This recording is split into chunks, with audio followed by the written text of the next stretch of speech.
आई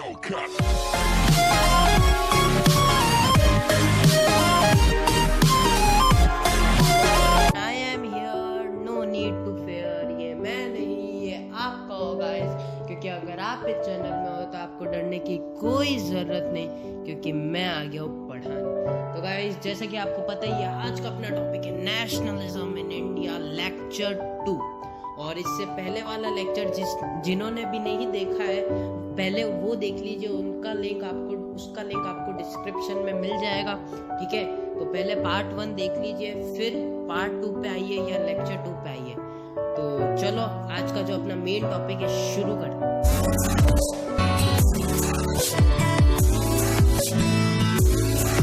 guys, पहला topic इधर आता है रॉयल्ट act.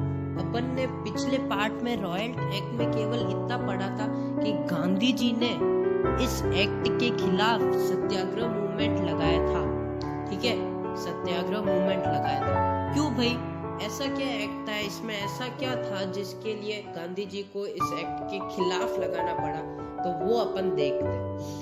This act had been passed through the Imperial Legislative Council despite the United of the Indian members were against this। ये जो act था ना, ये जल्दी जल्दी में पास हुआ था। कहाँ से? यहाँ से, इंपीरियल लेजिस्लेटिव काउंसिल, जिसमें जितने भी इंडियन मेंबर्स थे ना, सब इस एक्ट के खिलाफ थे, यानी ये एक्ट नहीं लाना चाहते थे। क्यों?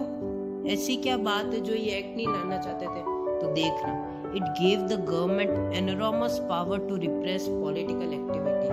जो भी लोग, जो भी लीडर्स, जो भी कांग्रेस लीडर्स या अदर पार्टीज लीडर्स अगर कोई पॉलिटिकल एक्टिविटीज करते थे, तो इस एक्ट के जरिए ऐसी राइट गवर्नमेंट को दी गई ताकि वो ऐसी पॉलिटिकल एक्टिविटीज को क्या कर सके, बंद कर सके, रिप्रेस कर सके, ठीक है। पहला तो ये था। अब दूसरा पॉइंट क्या है इस एक्ट के बारे में? It allowed detention of political prisoners without trial for 2 years। ये एक्ट के जरिए पॉलिटिकल जो प्रिजनर्स थे ना, उनको बिना कोई ट्रायल में 2 साल तक रखा गया। बिना कोई ट्रायल के लिए जेल में 2 साल तक के लिए रख सकते थे, ये एक्ट कहता है। तो इसलिए सारे इंडियन मेंबर्स, गांधी जी वगैरह इसके खिलाफ थे। तो अब क्या हुआ? अब रैलीज आई, ठीक है। कुछ सिटीज में रैलीज ऑर्गेनाइज हुई। जो वर्कर्स थे ना, वो स्ट्राइक पे चले गए। रेलवे वगैरह जो थी ना, वर्कशॉप, ठीक है, वो बंद हो गई, ठीक है। तो इसके जरिए क्या हुआ? एक लॉ आया जिसे हम कहते हैं मार्शल लॉ। आप सबने छोटी क्लासेस में 8th 7th में पढ़ा होगा ये लॉ क्या होता है, मार्शल लॉ। अब ये जो मार्शल लॉ, ये किसको सौंपा गया? एक जने को सौंपा गया, एक जनरल को सौंपा गया, जिसका नाम क्या था? General Dyer. आप सबने सुना होगा। तो जनरल डायर को ये मार्शल लॉ की कमांड दे दी गई। अब क्या हुआ वो अपन आगे देखते हैं। इसके चलते जलियांवाला बाग इंसिडेंट, सबको पता है, जितने भी इंडियंस होंगे उनको तो पता ही होगा, बच्चों को पता है जलियांवाला बाग इंसिडेंट। और ये बहुत खराब हुआ, ठीक है। और क्या हुआ वो बताने की जरूरत नहीं है, पर फिर भी मैं बता देता हूँ। तो martial law was imposed and General Dyer took the command, ठीक है। अब क्या हुआ इस दिन में? On this day, large crowd gathered in the ground of Jallianwala Bagh. बहुत ज्यादा अमाउंट पे लोग आए थे। कहाँ पर? इस ग्राउंड में या इस गार्डन में या इस बाग में, ठीक है। क्यों भाई, ऐसा क्यों? कौन आया था, क्यों आए थे? तो पहले तो जो लोग ये इस रॉयल एक्ट के खिलाफ थे ना, कुछ लोग वो थे और कुछ लोग अलग अलग जगह से आए थे, क्योंकि उधर बैसाखी का एक मेला था, इसलिए लोग वगैरह घूमने आए थे अपनी फैमिली वगैरह के साथ। पर उन्हें क्या पता ऐसे भी कुछ हो जाएगा। तो some people came for annual Baisakhi fair and some for the protest against the government के खिलाफ प्रोटेस्ट करने के लिए, या वो जो लॉ था ना, रॉयल एक्ट जो था ना, उसके खिलाफ। अब क्या हुआ? अब डायर जो ये था ना जलियांवाला बाग, इसके अंदर आ गया, ठीक है, घुस गया बहुत सारी सेनाओं के साथ, और जितने भी एग्जिट गेट थे सबको वो एग्जिट गेट क्या करा दिया, बंद करा दिया उसने, और अपनी सेना को कमांड दे दी कि आप ओपन फायर कर सकते हो। तो ओपन फायर शुरू कर दिया सेनाओं ने, ठीक है, ओपन फायर शुरू कर दिया। तो इसके चलते बहुत सारे लोगों को अपनी जान देनी पड़ी। अब उस ग्राउंड में एक कुआं भी था, ठीक है।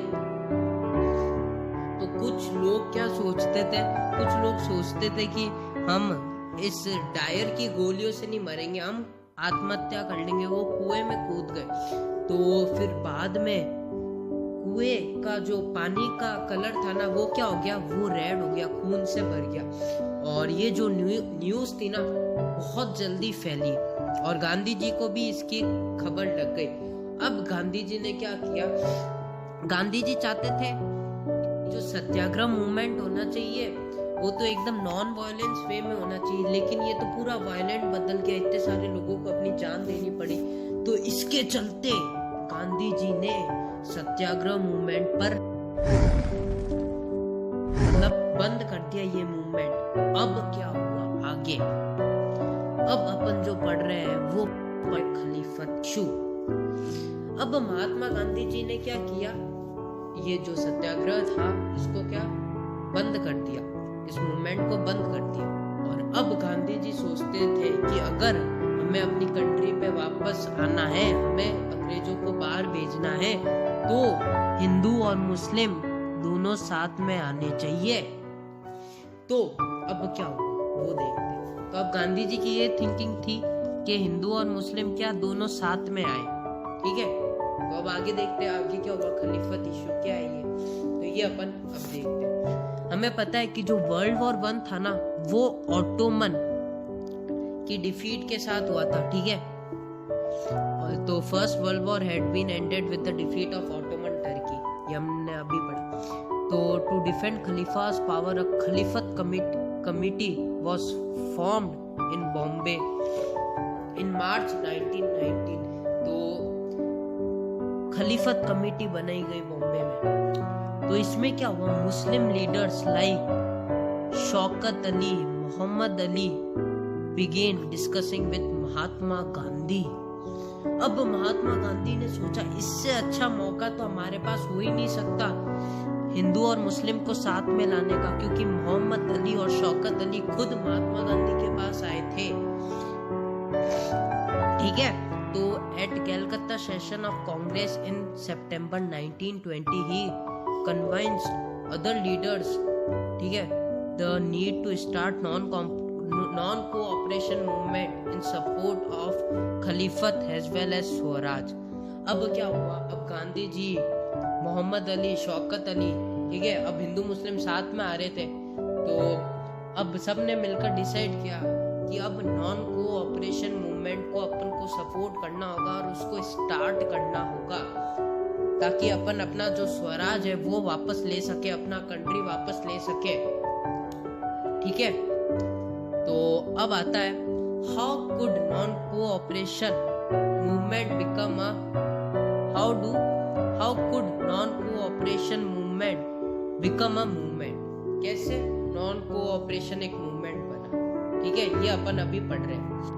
तो गाइज आपको एक बुक जो अभी मैं नाम ले रहा हूँ उसका नाम तो आपको पता ही होगा, बुक का नाम है हिंद स्वराज, बहुत फेमस बुक है। और ये बुक जिन्होंने लिखी है ना वो है अपने महात्मा गांधी बापू 1909 में, ठीक है। अब इस बुक में क्या लिखा, और अब महात्मा गांधी क्या कहना चाहते हैं कि जो ब्रिटिश रूल आया वो केवल और केवल इंडियंस की वजह से आया। अगर अपन कोऑपरेट नहीं करते तो ये ब्रिटिश गवर्नमेंट कभी इंडिया में आ ही नहीं पाती। तो अब गांधी जी ने कहा अगर हमें ब्रिटिश को भगाना है यहाँ से अपनी कंट्री में, तो हमें उनकी जो चीजें हैं उनको बायकॉट करना पड़ेगा, और भी रीजंस दिए। अब कैसे दिए, ताकि ये नॉन कोऑपरेशन एक मूवमेंट बना, वो अपन अभी पढ़ रहे हैं। बॉयकॉट ऑफ सिविल सर्विसेज, ठीक है, सिविल सर्विसेज किसके लिए? ब्रिटिश के लिए करो, पढ़ाई करो, फिर सिविल सर्विस के लिए ब्रिटिश के लिए लो, इंडिया के लिए कुछ नहीं होगा, तो वो बायकॉट करो, ठीक है। आर्मी के लिए बायकॉट करो, क्यों? क्योंकि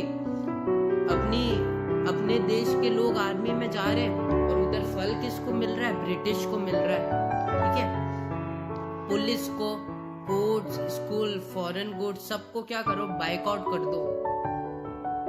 फिर अब क्या हुआ? Finally at the Congress session at Nagpur in December 1920 the non cooperation programme was adopted.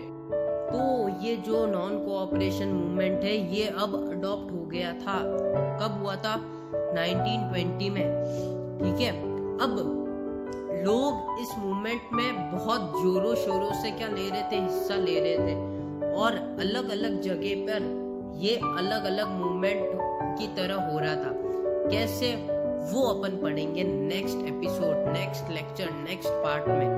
तब तक के लिए bye guys, love you all.